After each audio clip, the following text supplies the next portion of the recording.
You are welcome to the Lord TV, your number one fantastic reality TV that gives you all that it takes to be enlightened on trending news such as politics, entertainment, sports, and what have you. If you are new on this channel, kindly click on the subscribe button as well as already subscribed. So please don't forget to drop your comments anytime I drop new videos. Thank you. Ciao, ciao. Viewers, we have another beautiful trending news for you today, and the headline is How Hope Awaits Ihedioha at Supreme Court Tomorrow as PDP refuses to withdraw case. But before I proceed, don't forget to click on the red subscribe button as well as the bell button to get updated anytime we upload new videos. Thank you. Honorable Emeka Ihedioha, who was sacked by the Supreme Court on January 14, 2020, has not given up on the legal battle to reclaim his position back as governor of Imo State. Ihedioha remains very hopeful that he would win at the Supreme Court after he and his party, the PDP, applied for review of the judgment that sacked Ihedioha and declared Senator Hope Uzodinma of the All Progressive Congress (APC) true winner of the election. The manner the Supreme Court treated the review application by PC and its candidates in Bayelsa State governorship election, David Leon and Beo Barakuma Deji Remeyon, sent shiver on politicians and political parties and reminded them to hold the judgment of the Apex Court in high esteem. The Supreme Court dismissed the APC and Leon's review applications for lacking merit, declaring that its judgment was final forever except if that is amended by legislation. The Apex Court went to impose heavy fines on the councils to the APC and its candidates. Most people are scared of applying for review of Supreme Court's judgment, and others are thinking of withdrawing their bids for such reviews, but the PDP and Ihedioha insist that they would not withdraw their application for a review of Imo governorship election judgment, stressing that the case was different. Ihedioha hopes to win review for some reasons, which he believes will convince the court. Firstly, Ihedioha's case was based on the grounds that there is a serious error in the Bayelsa review judgment. Justice Amina Agia, who read the lead judgment, said that the application did not prove that there was any clerical error, accidental slip or commission, or that any aspects of the judgment needed to be varied. In this case, Ihedioha and PDP believed and would prove that there was a big error and the need for the judgment to be varied. Ihedioha, the PDP, and their legal team had asked the adjournment of the case so that they could file in more documents, which would help proving their point in the case. Secondly, Ihedioha insists that there was a serious error in the calculation of votes that made the Supreme Court to declare Uzodinma winner. According to him, adding that the votes Uzodinma reportedly got from the extra 388 polling units would make the total vote to be more than the total number of registered voters in Imo and accredited voters for the governorship election itself. This area needs to be resolved. Thirdly, Ihedioha believes that it is not possible that only Uzodinma got votes from the extra 388 polling units. In view of this, why was he the only person that was awarded votes, while other candidates were not?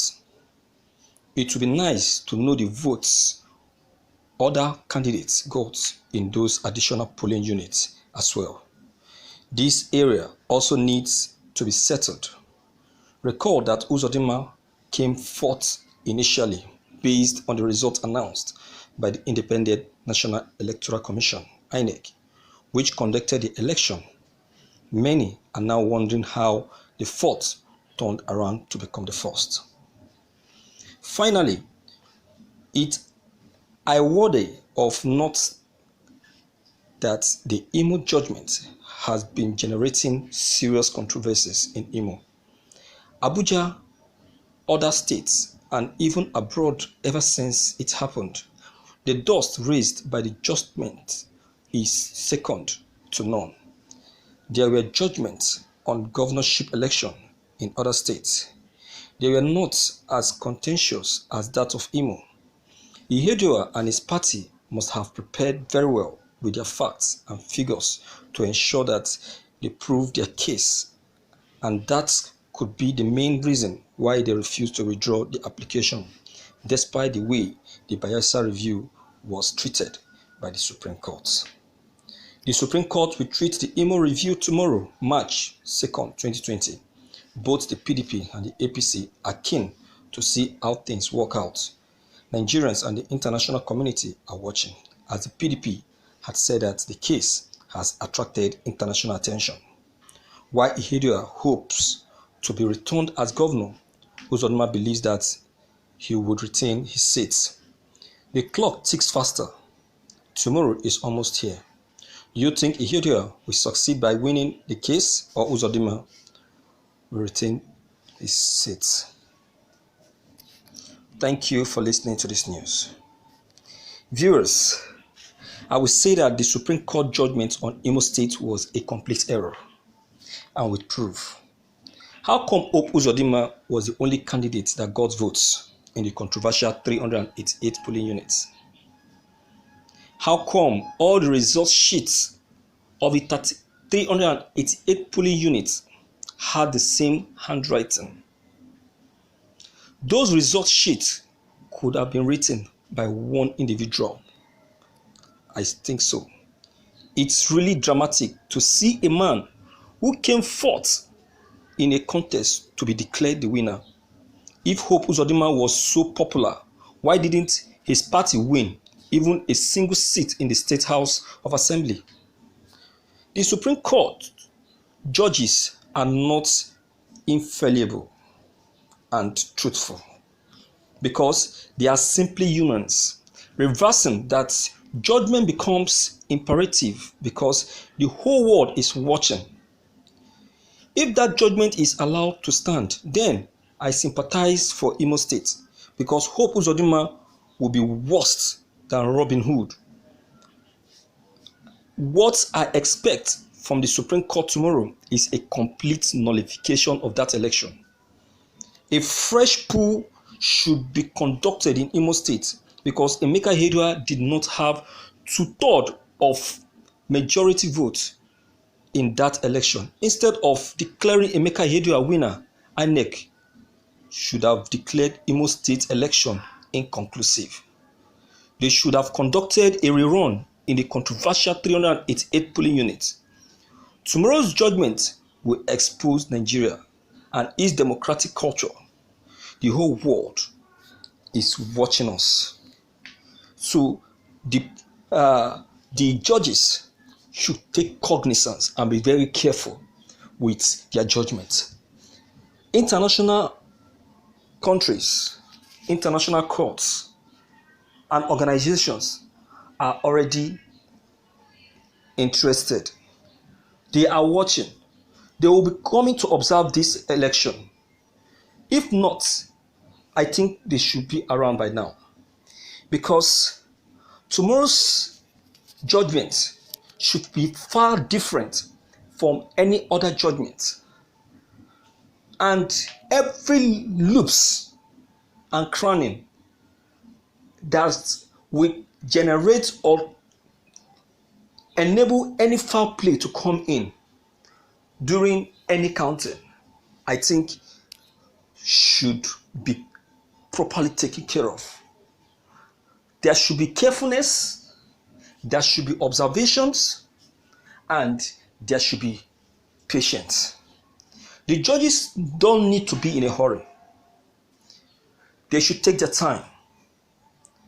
Carry out every step that requires proper counting, and initiate every ideas that will enable proper judgment to be delivered. I believe that at least with the presence of these international delegates that will be coming to observe tomorrow's judgment, I know that definitely a fair judgment will be given to PDP.